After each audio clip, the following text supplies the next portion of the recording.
जिसे मैं प्यार समझ रही थी,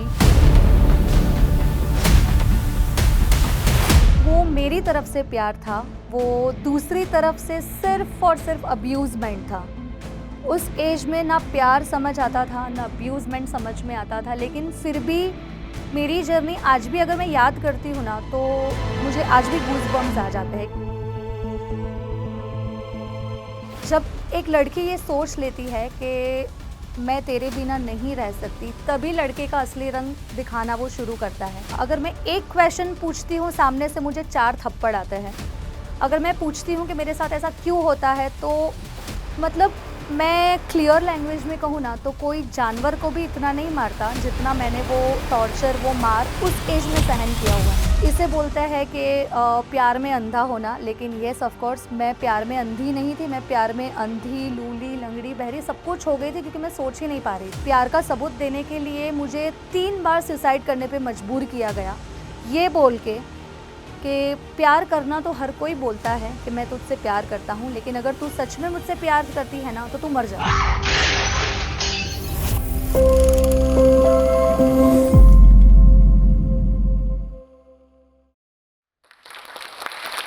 ये कहानी है एक ऐसी लड़की की जो बचपन से ही प्यार में यकीन रखती थी, जो रिश्तों के लिए अपना सब कुछ हमेशा दांव पे लगा देती थी। लेकिन जिंदगी ने उसे एक ही चीज सिखाई कि जिंदगी हमेशा किसी को पाने का नाम नहीं होता। कभी कभी जिंदगी खुद को फिर से पाने का सफर हो सकता है। मैं उन हर रास्तों से गुजरी हूँ जहां से कोई शायद लौटकर वापस नहीं आता, लेकिन मैं लौटी हूँ, टूट कर, बिखर कर, लेकिन सबसे इम्पोर्टेंट, इन सब से निखर कर। जी हाँ, आज मैं इसी बारे में आप सभी से बात करने आई हूँ। नमस्ते, मेरा नाम है आकांक्षा देसाई और मैं सूरत से हूँ।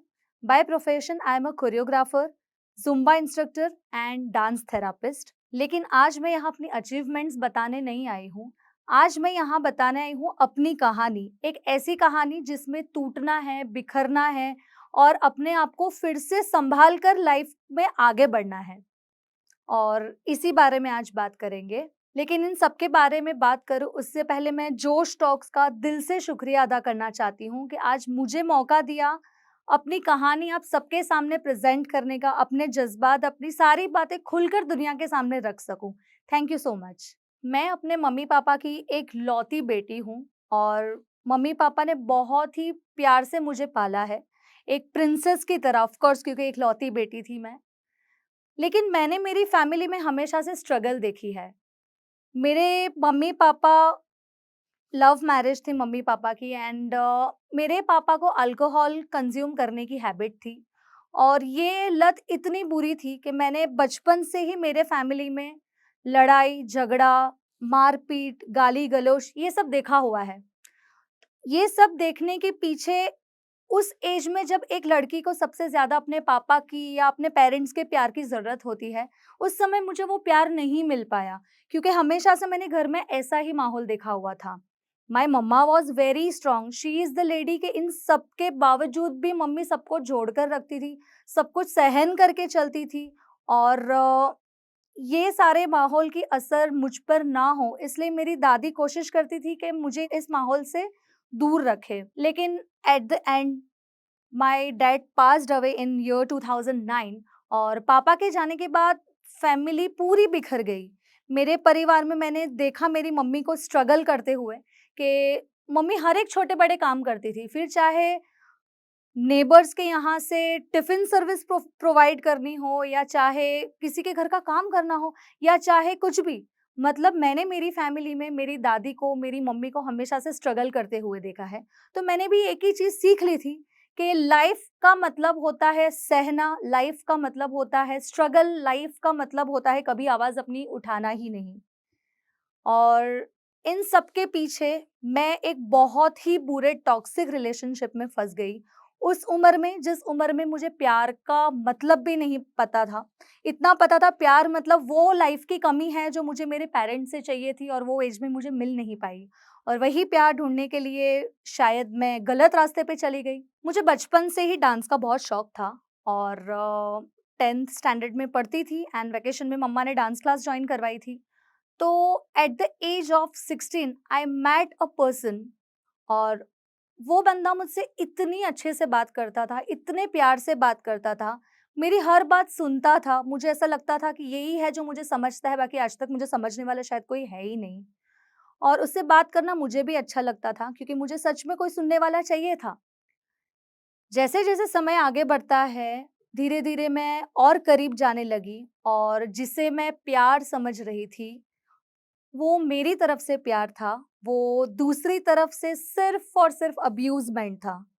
उस एज में ना प्यार समझ आता था, ना अब्यूज़मेंट समझ में आता था, लेकिन फिर भी मेरी जर्नी आज भी अगर मैं याद करती हूँ ना, तो मुझे आज भी गूज़बम्प्स आ जाते हैं कि मैं कैसी सिचुएशन से निकल कर आज यहाँ पर आई हूँ। मैं वो बंदे को कभी खोना नहीं चाहती थी क्योंकि मुझे एक चीज़ पता थी कि वो मेरी सुनता है, he is there for me.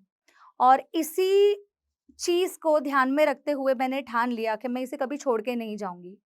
और जब एक लड़की ये सोच लेती है कि मैं तेरे बिना नहीं रह सकती, तभी लड़के का असली रंग दिखाना वो शुरू करता है। और मेरे साथ भी एग्ज़ैक्टली वही हुआ। जब मैंने उसे बताई अपनी फीलिंग्स कि I am in love with you, मैं तुम्हारे साथ रहना चाहती हूँ, तो मुझे सामने से आंसर आता है कि अगर तू मेरे साथ रहना चाहती है तो एक ही शर्त है, you have to be physical with me. And at the age of 16 physical relationship में आना मतलब एक बहुत बड़ी बात हो जाती है। और स्पेशली मेरे जैसी लड़की जो ये सोचती है कि अगर ये बंदा, ये पर्सन मुझे अगर टच करता है तो only he can be my husband, तो खोना तो नहीं चाहती थी। तो उसकी सारी शर्तें मैंने मानी कि ठीक है, कल उठ के शादी भी तो तुझसे ही करनी है, और मैंने अपने आप को समर्पित कर दिया। I literally compromise my self, मैंने अपना सब कुछ न्यौछावर कर दिया। और ये एक बार नहीं, 2 बार नहीं, 3 बार नहीं, बार-बार हुआ। At the age of 16 years, at the age of 17 years I got pregnant, I have got my first abortion. और किस मुँह से मैं अपने घर पे बताऊँ? असली रंग तो अब शुरू होते हैं कि जब मैंने देखना शुरू किया कि ये जो लड़का है, ये मेरे अलावा और भी बहुत सारी लड़कियों से बातें करता है। और भी बहुत सारी लड़कियों से इसके फिज़िकल रिलेशंस है, ये सारी बातें जैसे पता चलने लगी, तो सामने से मुझे चुप करवाने की बजाय, मुझे समझाने की बजाय या मुझे सही-गलत का फ़र्क बताने की बजाय अब्यूज़मेंट का पार्ट 1 शुरू होता है मेरी लाइफ़ में। इस हद तक मुझे टॉर्चर किया जाता था, अगर मैं एक क्वेश्चन पूछती हूँ, सामने से मुझे 4 थप्पड़ आते हैं। अगर मैं पूछती हूँ कि मेरे साथ ऐसा क्यों होता है, तो मतलब मैं क्लियर लैंग्वेज में कहूँ ना, तो कोई जानवर को भी इतना नहीं मारता जितना मैंने वो टॉर्चर, वो मार उस एज में सहन किया हुआ है। मेरे माँ-बाप ने आज तक कभी भी मुझ पे हाथ नहीं उठाया, और मैंने उस इंसान की इतनी मार खाई, इतनी खरोंचें अपने बॉडी पे देखी है कि आज भी मैं वो चीज़ भूल नहीं पाई हूँ। मतलब उस एज में वो बच्ची मार खा रही थी, अपने सर पे मार खा रही थी, अपने पेट पे लातें खा रही थी, 10 जनों के सामने, 10 जन के सामने वो इंसल्ट सह रही थी, वो सब कुछ सह रही थी, वो अफेयर सह रही थी। इतना ही नहीं, सबके सामने अपने शू लीक करवाना, फिर भी आई डिड एवरीथिंग क्योंकि मैं उसको खोना नहीं चाहती थी, और ये मेरा पागलपन था। और पागलपन इसीलिए था क्योंकि वो प्यार की तड़प थी, वो प्यार की भूख थी जो मुझे सही-गलत कुछ दिखा ही नहीं रही थी। जैसे-जैसे समय आगे बढ़ता गया, सबकॉन्शियस माइंड में एक ही चीज़ थी, क्योंकि मम्मी को हमेशा देखा था सहते हुए, चुप रहते हुए, और बस मैंने भी यही रास्ता अपनाया। कभी भी मैंने अपने फैमिली में बताने की कोशिश नहीं की कि मैं किस फ़ेज़ से गुज़र रही हूँ, क्योंकि मैं अगर बताने की कोशिश करती भी थी, तो मुझे पहले से ही डरा दिया जाता था। मुझे बोल दिया जाता था कि अगर तूने अपने घर में किसी को भी बताया that you are with me, मैं ये कर दूँगा, मैं वो कर दूँगा, और शायद ये ऐसी लैंग्वेज है जो मैं यहाँ पे यूज़ भी नहीं कर सकती, उस हद तक टॉर्चर किया जाता था। अब ये सोचने वाली बात है कि 16-17 साल की उम्र की लड़की, मतलब वो दिमाग क्या इस तरीके से प्रिपेयर होगा कि वो अपने फैमिली को खुल के बता पाए कि ये सब कुछ मेरे साथ हो रहा है? नहीं, मैं बिल्कुल भी नहीं बता पाई। लेकिन मैंने एक चीज़ ज़रूर सोची कि हाँ, शायद कल उठ के सब कुछ ठीक हो जाएगा। शायद मैं उसे सुधार दूँगी, शायद थिंग्स विल बी नॉर्मल, एक एक समय पे सब कुछ ठीक हो जाएगा। लेकिन मुझे नहीं पता था कि ये मेरा वहम था। जैसे समय गया, I got marry with the person in 19 years of my age, and yes of course मैं अपने फैमिली से अगेंस्ट जाके मैंने शादी करी। At the age of 19 I got married and at the age of 20 मैंने एक बहुत ही प्यारे से बेटे को जन्म दिया। एंड मेरा बेटा मेरी पूरी दुनिया है, क्योंकि आज वही है एक लौता मेरा बेटा जो मुझे हर तरीके से समझ सकता है। लेकिन मेरी लाइफ फिर भी ईज़ी नहीं थी। शादी के बाद मुझे लगा कि शायद मेरी लाइफ अब सुधरने वाली है या बदलने वाली है, लेकिन शादी तो उससे बड़ा पिंजरा था, जो मैंने कभी सोचा भी नहीं था कि ऐसा हो सकता है मेरी लाइफ में। शादी के बाद वो पिंजरा ऐसा था कि उसके दरवाज़े सिर्फ़ मेरे मायके की ओर खुलते थे और मेरे काम की ओर खुलते थे। बाकी मेरी लाइफ वाज़ जस्ट ज़ीरो।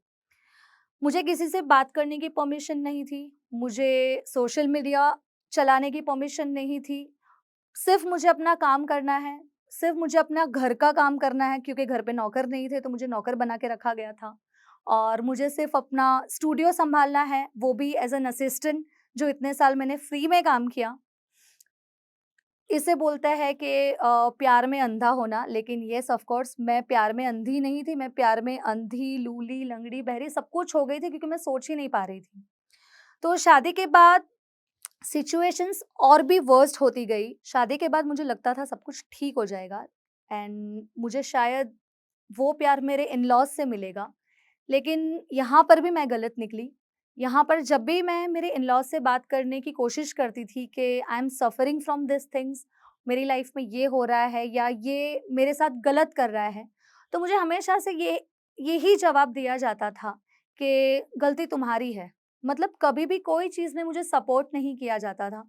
जब मैं प्रेग्नेंट थी, प्रेगनेंसी के समय पे जब मैं बताती थी कि मुझे पेन हो रहा है या I am not feeling good, लेकिन फिर भी कभी वो चीज़ कंसीडर की नहीं गई। फिर भी उन्होंने हमेशा से एक मेंटल ट्रॉमा ही दिया है मुझे। मतलब ना मैं मेरी मैरिड लाइफ में खुश थी, ना मेरे इन-लॉज़ का मुझे सपोर्ट था एंड कहीं न कहीं हद तो तब हो जाती है, जब इतना करने के बावजूद भी आपको पता चलता है कि जिस पर्सन को आप इतना प्यार करते हो, जिसके लिए आप पूरे समाज से लड़ गए, जिसके लिए आपने सब कुछ किया, अपने आप को खो दिया, वो इंसान अभी भी नहीं सुधरा है, अभी भी वैसा ही है, अभी भी उतने ही एक्स्ट्रा मैरिटल अफेयर्स।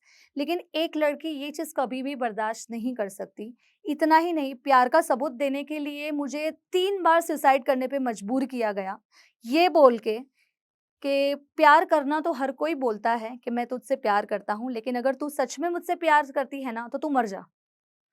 एंड मैं इतनी पागल थी कि of course I love you. मैं कैसे सबूत दूँ, कैसे बताऊँ कि मैं तुझसे प्यार करती हूँ।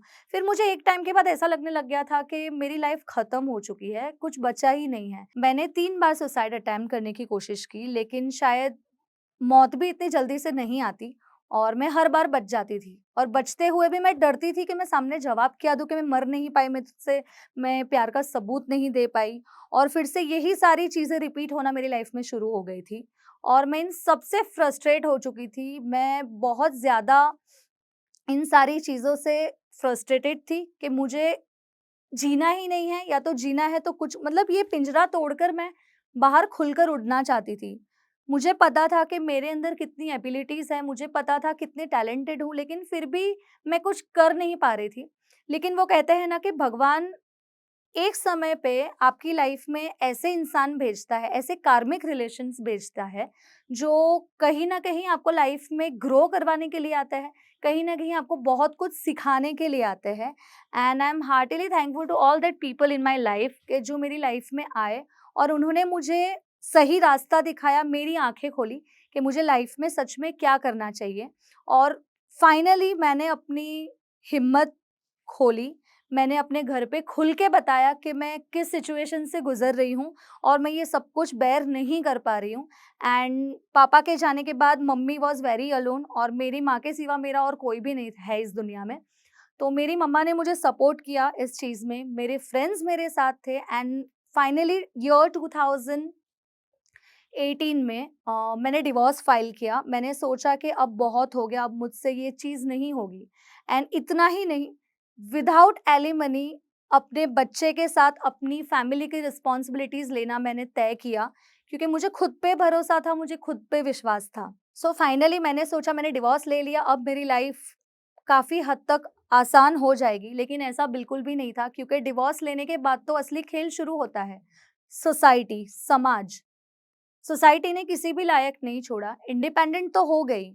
मैंने 2 साल के अंदर डिवोर्स के बाद 2 साल के अंदर मैंने अपने खुद के 3 डांस स्टूडियोज़ ओपन किए और 8 असिस्टेंट्स की टीम मैंने अपने हाथ के नीचे प्रिपेयर की और मैं फुल फ़ोर्स से अपने काम में लग गई।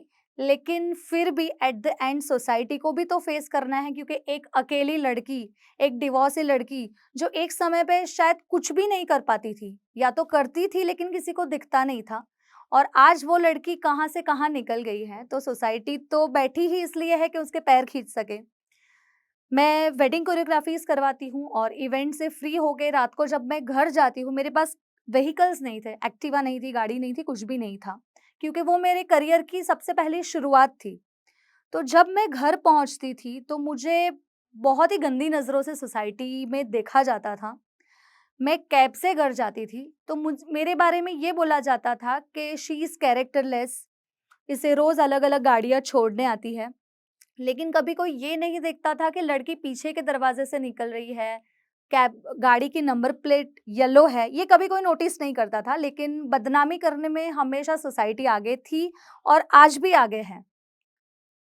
इतना ही नहीं, मुझे शॉर्टकट्स दिखाए जाते थे, मुझे बहुत ही वाहियात ऑफ़र्स दिए जाते थे एंड यहाँ तक कि मेरी ही स्टूडियो में अपने बच्चे को छोड़ने आते थे और मुझे पूछते थे कि ma'am we have the best thing for you, आप क्यों इतना मेहनत करते हो? आप एक आसान रास्ता है मेरे पास कि आप ऐसा कीजिए, आप महीने के लाख रुपए तो आराम से कमा सकते हो। आपको कुछ नहीं करना है, आपको सिर्फ़ मेरे साथ पार्टीज़ में आना है एंड आगे मैं बता भी नहीं पा रही हूँ कि आगे मैं कैसे बोलूँ, किस मुँह से बोलूँ।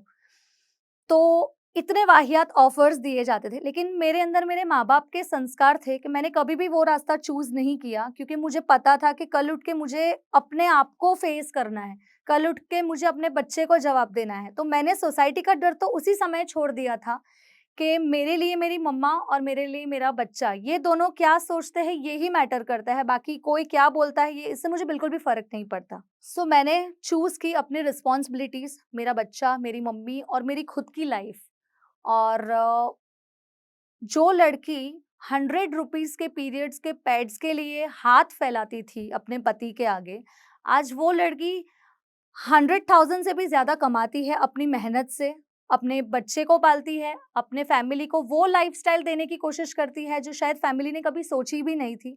तो ये मेरी लाइफ़ की सबसे बड़ी अचीवमेंट है और इतना ही नहीं, डांस स्टूडियो चलाने के साथ-साथ मैंने वेडिंग में एंकरिंग करना शुरू किया और इतना ही नहीं, इसी के साथ-साथ मेरा ड्रीम था कि मैं नहीं चाहती थी कि जिस उम्र में मेरी ये हालत हुई, क्योंकि टीनेजर लड़कियाँ, ये बहुत ईज़ी टारगेट होती है मैनिपुलेशन का कि उन्हें अगर कोई प्यार से बोल देता है या उन्हें कोई प्यार से समझा देता है, तो वो जल्दी से सामने वाले पर्सन की बातों में आ जाती हैं।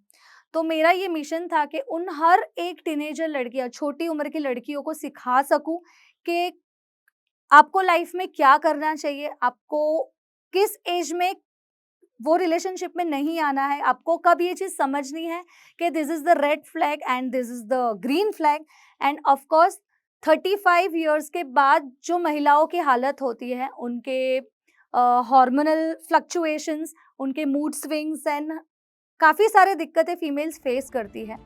तो औरतों के लिए और बच्चियों के लिए एक बहुत ही अच्छा मिशन मैंने शुरू किया है, जिसमें उन्हें काउंसलिंग दे सकूँ, उन्हें एक्टिविटीज़ दे सकूँ और काफ़ी सारी चीज़ें उन्हें समझाकर, उन्हें प्रोवाइड करके, उन्हें उनकी लाइफ़ से काफ़ी हद तक आगे ले जा सकूँ। ये मेरी कोशिश है।